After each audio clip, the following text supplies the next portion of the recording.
Hey, I'm Teddy, your LinkedIn coach and trainer, and I've got a LinkedIn email messaging issue that I want to talk to LinkedIn about. So in my inbox, you'll see that I first got a message, and actually I've got many before, but I've deleted those, but I have a message on November 22nd, then November 28th, and then December 5th.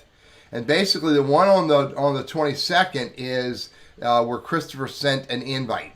Then the one on the 28th is where LinkedIn reminds me it's sitting out there. And then on the 5th of December, LinkedIn reminds me again that message is out there. Now, here's my other issue with this messaging. When I go to the message, you'll see that LinkedIn very clearly says in this messaging, how would you like to respond? They very clearly ask me, how would you like to respond?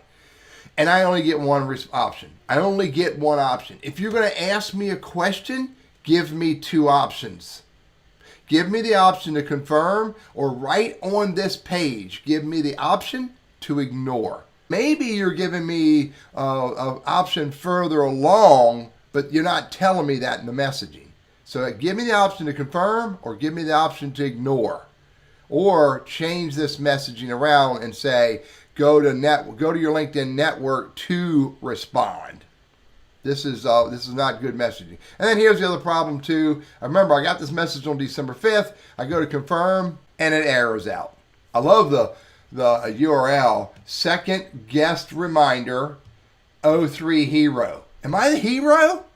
Anyway, too many messages, no options in the messaging, and it errors out.